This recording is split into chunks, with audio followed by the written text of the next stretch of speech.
আল্লাহ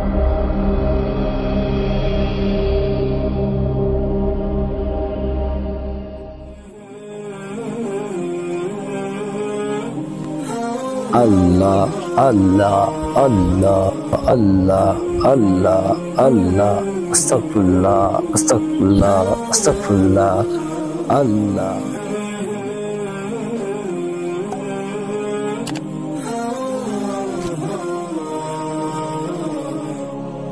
আস্তাগফিরুল্লাহ আস্তাগফিরুল্লাহ আস্তাগফিরুল্লাহ আস্তাগফিরুল্লাহ আস্তাগফিরুল্লাহ আস্তাগফিরুল্লাহ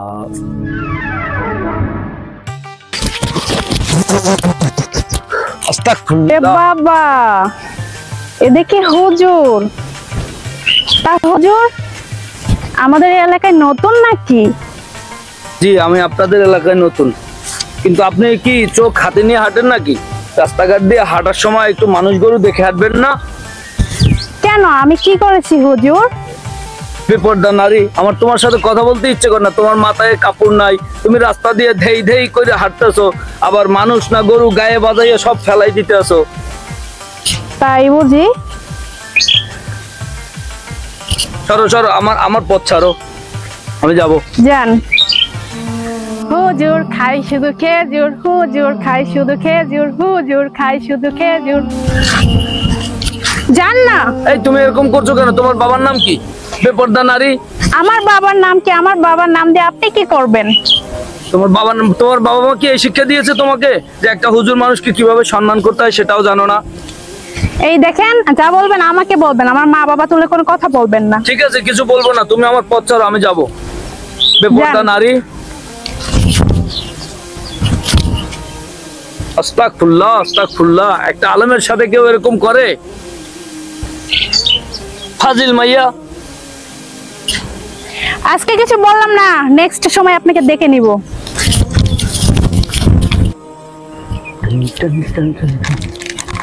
ভাই চিপস খাইবেন নি? আনছু যখন সেই আর কি করা। ভাই চিপসগুলো অনেক মজা, নেন।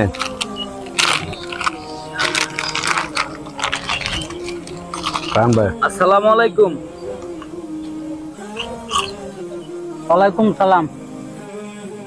আপনারা এই রোজা রমজানে খোলা ফিল্ডে এরকম চিপস খাচ্ছেন, তার উপরে একজন ইমাম সাহেব হেঁটে যাচ্ছে, আপনারা একটু আড়াল তো করলেনই না, একটা সালামও দিলেন না। আমরা তো চিপস খেতে ব্যস্ত ছিলাম, সালাম দিব কখন? আস্তাগফিরুল্লাহ আস্তাগফিরুল্লাহ। রোজা রমজানের দিনে একটা কথা বললেন। কোথায় আপনারা রোজা রাখবেন? যুবক মানুষ, মসজিদে যাবেন, এই মাসটা মানুষের একটা ভদ্রতা আছে। আপনার চিপস খাওয়ার জন্য ব্যস্ত, ঠিক আছে, আপনি ঘরে বসে খান, কিন্তু এরকম রোজা রমজানের দিনে একজন রোজাদার ব্যক্তি যদি আপনাদের ওটা দেখে, সে যদি মনে কোনো রকম একটু কষ্ট নেয়, তাহলে সেটা আপনি একটা পাপের ভাগী হবেন। হুজুর আপনার ভদ্রতা নিয়ে আপনি মসজিদে থাকেন, আর এই চিপসটা আমাদের নিজের টাকা কিনা, বুঝছেন? এখানে আপনার জ্ঞান দিতে হইব না। ঠিক আছে, ভালো কথা, আপনাদের পেট আছে, আপনারা খাবেন, কিন্তু একজন রোজাদার ব্যক্তিকে সম্মান করুন। আপনারা খাবেন, একটু আড়ালে যায় খান। হুজুর এই সমস্ত জ্ঞানী কথাগুলো না আমাদের দিন না, আর আমরা আড়ালেই আছি। আপনি মসজিদ রাখা ঝোপঝাড়ের ভিতরে কি করেন? আপনি আপনার কাজে যান। সবজার কথা, এটা হাঁটার রাস্তা। আমি পথ থেকে যাচ্ছিলাম, তখন আপনাদেরকে দেখলাম ওপেনে আপনারা খাচ্ছেন, তাই আপনাদেরকে একটু মানে বুঝালাম। এটাতে আমি তো খারাপ কিছু বলিনি আপনাদেরকে। ভাই জ্ঞানটা মসজিদে গিয়ে দেন, এখানে রাস্তায় দিয়ে না, বুঝছেন কথা? যান। আমি তোমাকে চাইছি আল্লাহর পথে আনার জন্য এবং ভালো কিছু বলার জন্য। আমি চাইছি যাতে তোমাদেরকে অন্য কেউ খারাপ ছেলে, বকাটে ছেলে ভাবতে না পারে। সেই জন্য যখন তোমরা আমার কথা ফেলে দিলে, আমাকে তুচ্ছ মনে করলে, তখন তোমাদেরকে আর আমার বলার কিছু নেই। যাই হোক, তোমরা ভালো থাকো। আল্লাহ সবার তুমি হেদায়েত করো। বাবা আমার কথাই শুনি না, কোত্থেকে আসে এই সমস্ত আউলফল লোকগুলো, মোটটাই নষ্ট করে দেয়। যাই চল তো চা খাইতে।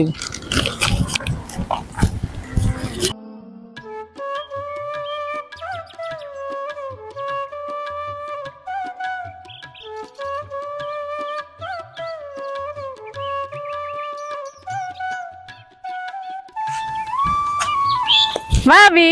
কিরে তুই এতক্ষণ কোথায় ছিলি? এই তো আশেপাশে ঘুরছিলাম। কেন ভাবি, আরে তোর ভাইও গেছে হুজুর নাকি বলে আমাদের বাসায় বলে আজকে খাবে বুঝছো, আর এখানে থাকবে নাকি হুজুর আজকে থেকে মানে খাবে এখানে থাকবে। হ্যাঁ তোর ভাইও গেছে হুজুর আনতে, এখন আমি তাকিয়ে তাকিয়ে আছি, তুইও নাই, তোর ভাইয়ের জন্য অপেক্ষা করতেছে, ওরাও তো আসতেছে না। ভাবি ভাইয়া যে কি মানে যাকে তাকে বাসায় নিয়ে আসে। আরে দূর কই জানি যে গেল ওরা, তাই গেল এদিকেও থাক। এখানে দাঁড়ায় আছো কেন? ওয়ালাইকুম আসসালাম। আসসালামু আলাইকুম। ওয়ালাইকুম আসসালাম। কি রে তুই হুজুরকে সালাম দিস না কি লেগা? এটা তুই বদমাশ মেয়ে। হুজুর আজকে থেকে আমাদের বাসায় থাকবে, আমাদের বাসায় খাবে, এটা হচ্ছে মসজিদ কমিটির আদেশ। আচ্ছা তুই মেয়েটাকে, এটা আমার ছোট বোন। আমি তাহলে আপনাদের বাসায় থাকবো না। কেন থাকবেন না? না সে বলা যাবে না, আমি এখানে থাকবো না। হ্যাঁ হুজুর, কি হয়েছে আপনি খুলে বলেন। আর মসজিদ কমিটি বলেছে আপনাকে আমাদের এখানে থাকা খাওয়ার ব্যবস্থা করতে, তাই তো আমি আপনাকে নিয়ে আসছি। বললে আপনি রাগ করবেন? রাগ করবো না, রাগ করবো না, আপনি বলেন কি হয়েছে। রাগ করবে না, কি হয়েছে আপনি বলবেন না? কি করেছে আমার ননদ, কেন থাকবেন না? আমি আপনাদের এখানে আসার পথে এই মেয়েটা ধেই ধেই করে হেঁটে যাচ্ছিল, মুরব্বীদের কোনো সম্মান দিতে জানে না, বেপরদা মেয়ে, আমাকে গায়ে ধাক্কা মেরে চলে গেছে, তাও ফিরে তাকিয়ে দেখেনি কে আমি। না আমি আপনাদের বাসায় থাকবো না। আপনার বোনকে যদি পর্দাশীল ভাবে রাখতে পারেন আর সে যদি পর্দাশীল ভাবে চলাফেরা করতে পারে তাহলে আমি আপনাদের ঘরে থাকবো না, তো আমি চলে যাবো। এই তুমি কি করছো? হ্যাঁ তুমি কি করছো হুজুরের সাথে? হুজুর এইভাবে বলে আমাকে অপমান করে চলে গেল কেন? ভাইয়া আমি তো হুজুরকে কিছু বলতে মারে মা, এমন একটা কথা, হুজুরটা তারাবি করাবে, রমজান মাসের মধ্যে নামাজ কালাম পড়বে, আমাদের ঘরে থাকবে, খাওয়া দাওয়া, এটা তো খুশির খবর, তুই কি করলি? আরে ভাবি শোনো না, আমি হুজুরকে কিছু বলে নাই, হুজুর রাস্তাতে আসছিল, আমি রাস্তাতে আসলাম, তখন শুধু হুজুরকে বলতে এভাবে হুজুর খাই শুধু খেয়ে তুই এতটুকু বলেছি। হুজুরের সাথে কি এরকম বেয়াদবি করে?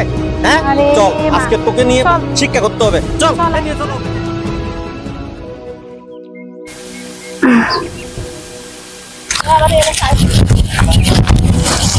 কি রে কি করতেছিস? কিছু নাই তো, বসে আছি। তো তোর বান্ধবী তো মন খারাপ কেন, কি হয়েছে? আরে সেই কথা আর বলিস না, ভাইয়া কোথায় থেকে যেন একটা হুজুর বাসায় নিয়ে গেছে, এই হুজুরের জন্য বাসায় আজকে অনেক বকানি খেয়েছি। ও তাই? হ্যাঁ এই হুজুরকে আজকে যেখানে পাবো আমি ওনাকে যে কি করব দেখতে পারবি। না না এমনটা করিস না, একটা সহজ সরল হুজুর মানুষ, তার সঙ্গে এমনটা করা ঠিক না। আরে বাদ দে তো, পরে কি হবে না হবে এটা দেখা যাবে, কিন্তু ওনাকে আমি যে শাস্তি দিব আমি ওনাকে তো দেখবো, দেখতে পাই। ওনার সঙ্গে এমন করাটা ঠিক হবে না রে। আচ্ছা এত তুই ফেরেশতাগিরি দেখাস না, চল এখন।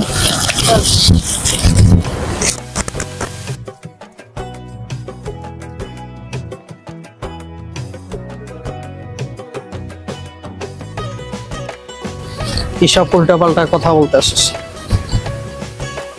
ভাই মনে হয় সেদিন হুজুরের সাথে খুব বেয়াদবি করে ফেলছি। এই সমস্ত কথাবার্তা পার্স কোথায়? তোর হয়েছে গ্যাসের সমস্যা, আর হুজুরের সাথে বেয়াদবির সাথে পেট ব্যথার সম্পর্কটা কি তোর? ভাই হুজুর কিন্তু হাসা কথা কইছিল যে রোজা রাখলে এই শারীরিক ভালো থাকে, সুস্থ থাকে মানুষ।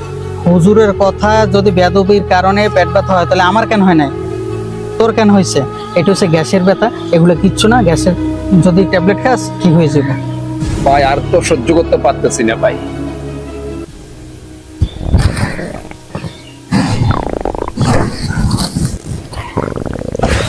রাহুল রে, আমার তো পেট ব্যথা করতেছে।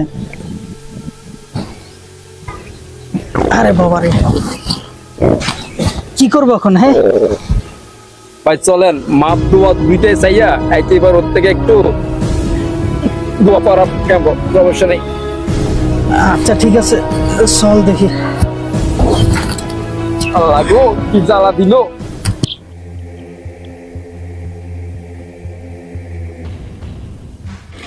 এই দাঁড়ান দাঁড়ান দাঁড়ান, হুজুর আসসালামু আলাইকুম। ওয়ালাইকুম আসসালাম। আচ্ছা হুজুর আপনার সাথে আমার কিছু কথা ছিল, আপনি একটু গাড়ি থেকে নামেন। কিসের কথা? তোমাদের সাথে আমার কোনো কথা নাই, বেপরদা মেয়েদের সাথে আমি কথা বলি। এটা আবার জানতো। আচ্ছা হুজুর নামেন না, আমি আপনাকে বলছি সবটা, নামেন। না আমার তোমার সাথে কোনো কথা নেই। আরে হুজুর আস্তাগফিরুল্লাহ, তুমি আমার গায়ে হাত দিলে কেন? হুজুর আপনাকে তো বারবার বলতেছি আপনি একটু নিচে আসেন, আপনার সঙ্গে আমার কথা আছে। আপনি তো কিছুতেই নামতেছেন না, এই জন্য আমি আপনাকে জোর করে নামিয়েছি। না, আমি বেপরদা মেয়েদের সাথে কথা বলি না। কি বলবো বলো, তাড়াতাড়ি বলো। আপনি ওই দিন আমাদের বাসায় গেছেন ভাইয়ার সাথে, গিয়ে ওইভাবে চলে গেলেন কেন? চলে যাব না তো কি করব? তুমি রাস্তাঘাটে মানুষের সাথে যেভাবে করো, আমি যে একটা ইমাম সাহেব, আমার কোনো সম্মান দিছো তুমি? রাস্তাঘাটে দেই দেই করে হাঁটো, বেপরদা নারীর মতন চলাফেরা করো। তোমাদের ঘরে আমি কিভাবে থাকবো আর কিভাবে খাবো? আমি 5 ওয়াক্ত মানুষকে নামাজ পড়াই। তোমার মতন বেপরদা মেয়েকে প্রতিদিন দেখবো, আবার তোমার হাতের খাবার খাবো, সেটা কি আমার পক্ষে সম্ভব নাকি? অসম্ভব কথা। আমি তোমাদের বাসায় থাকবো না আর খাবো না। আচ্ছা শোনেন, সেদিন যা হয়েছে হয়েছে, তার জন্য আমি ক্ষমা চাইতেছি। আমার ভাইকে অনেক কথা বলেছে, এখন কি করলে আপনি আমাদের বাসায় যাবেন এটা বলেন। আমি তোমাদের বাসায় যেতে পারি, তুমি যদি আমার শর্ত মানো। হ্যাঁ বলেন কি শর্ত? তুমি পর্দা